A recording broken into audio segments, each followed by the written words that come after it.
yang biasa kita lakukan ialah berdoa ya Pak Haji, kemudian mengabsen. Nah, untuk mengetahui sejauh mana peserta didik itu paham, boleh kita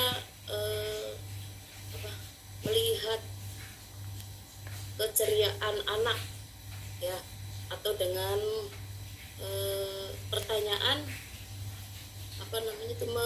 membackup apa tuh istilahnya, pertanyaan yang materi kemarin. Anak-anak masih inget enggak materi minggu kemarin? Ayo, kebetulan saya ngambilnya surat Al-Hujurat ya, coba Al-Hujurat ayat 11 yang kemarin ibu jelaskan, masih inget enggak gitu.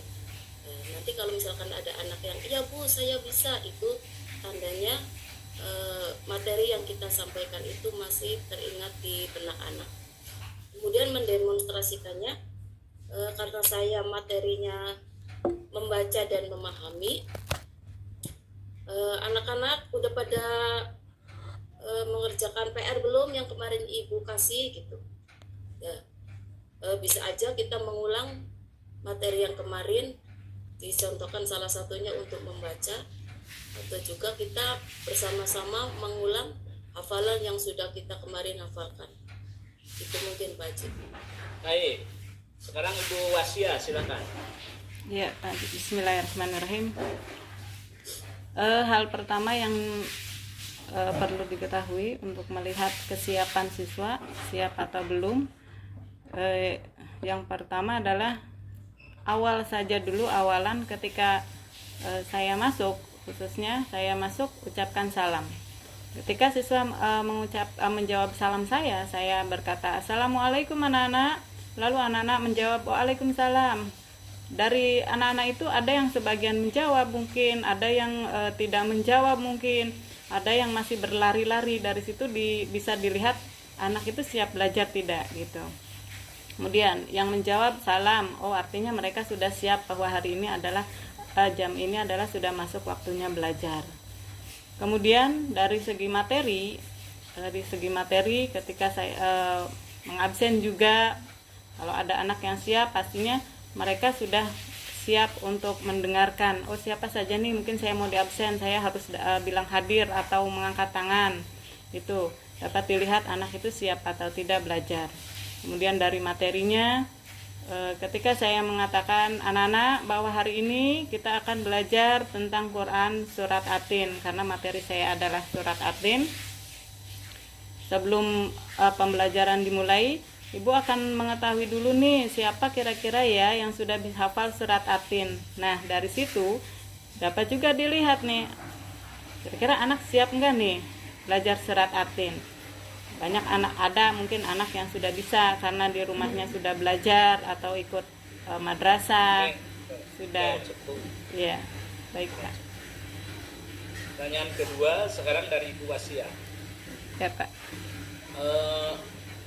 Di dalam kurikulum Merdeka direkomendasikan 3 pendekatan pembelajaran, yaitu problem based learning, project based learning, sama discovery learning atau differentiated learning. Coba Ibu Wasiah pilih satu saja dari 3 itu, jelaskan sekuensialnya, tata urutannya apa saja. Yang kedua, demonstrasikan bagaimana Ibu menginstruksikan siswa belajar dengan metode itu. Paham pertanyaannya, Bu? Iya Pak. Oke, silakan. Ya. Saya contohkan, saya mengambil materi PBL. PBL adalah problem based learning, di mana PBL ini adalah berawal dari identifikasi masalah. Mungkin mohon maaf Pak, barangkali saya salah. Identifikasi masalah yang pertama adalah mengidentifikasi masalah yang ada. Kemudian setelah merumuskan masalah, mungkin Pak ya, merumuskan masalah, mencari masalah yang ada, kemudian diidentifikasi, menganalisis masalahnya, kemudian mencari solusi agar masalah itu dapat diatasi, dan lalu tindak lanjut. Mungkin itu Pak. Oke, bagaimana Ibu menginstruksikan proses pembelajaran kepada murid dengan PPL itu? Seperti apa? Coba demonstrasikan secara verbal. Ya.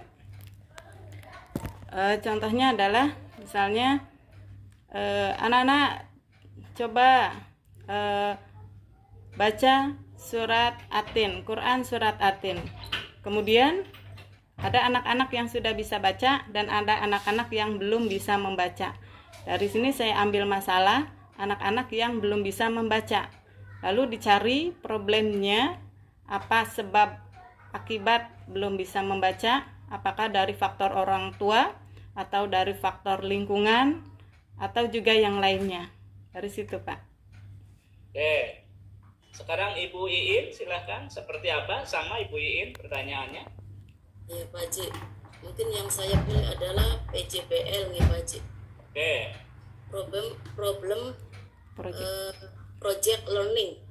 Project based learning. Ya, project based learning. Mungkin mungkin baca lagi kurang enak badan. Oke, nggak apa-apa, silakan. Problem based project learning ini berawal dari sama mungkin dari identifikasi masalah dulu. Kita ini ke siswa yang pasnya apa nih untuk materi surat Al-Hujurat. Ya, nah setelah kita mengetahui materi yang akan saya sampaikan, kira-kira yang pas karena materi saya adalah membaca dan menghafal, maka nanti ketika didemonstrasi saya akan mengambilnya yaitu karena proyek itu adalah produk, maka nanti ketika mendemonstrasikannya saya coba untuk anak dibagi menjadi beberapa kelompok, kemudian disuruh untuk dikasih tugas untuk bikin kaligrafi Pak Haji, begitu.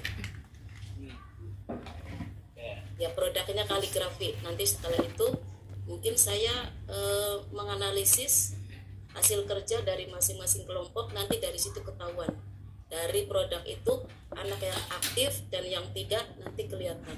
Mungkin itu saja Pak Haji. Coba demonstrasikan bagaimana Ibu menginstruksikan siswa Ya.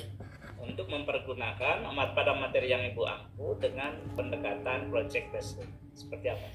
Ya. Coba anak-anak tadi di awal sudah Ibu bagi ya untuk dibagi menjadi 3 kelompok ya. Sekarang perhatikan perintahnya.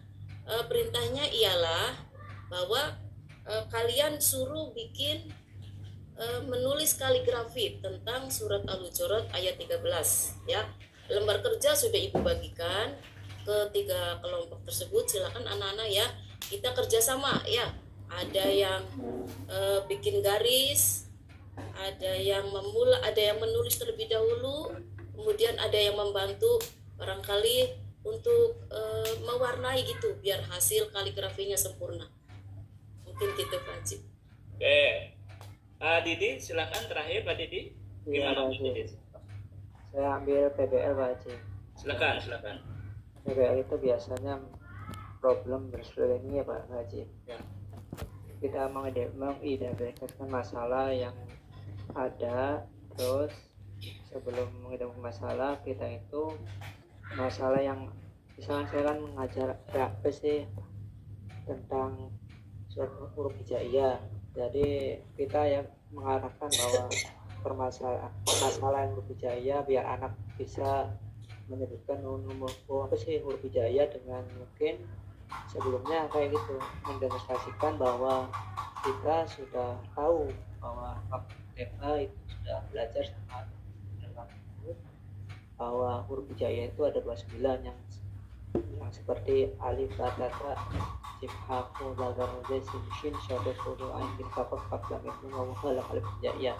Begitu terus kita masalah ini contohnya ini Pak Didi, ini ada ini anak-anak kita munculkan masalahnya di situ biar kedua anak-anak menjawab bahwa apa yang ditulis yang Pak Didi itu apa.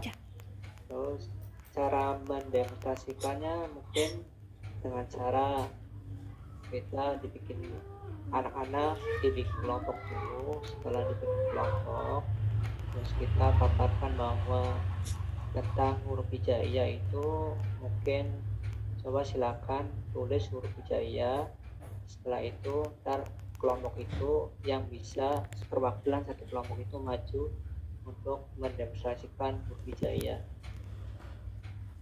Mungkin ini bisa gambaran saya maju. Baik. Baik, sekarang pertanyaan ketiga dari Ibu Wasiah ya. Iya, Tadi Pak. Bu ya. Ya, sekarang Ibu Wasiah. Ibu Wasiah, coba jelaskan apa yang disebut dengan tifak.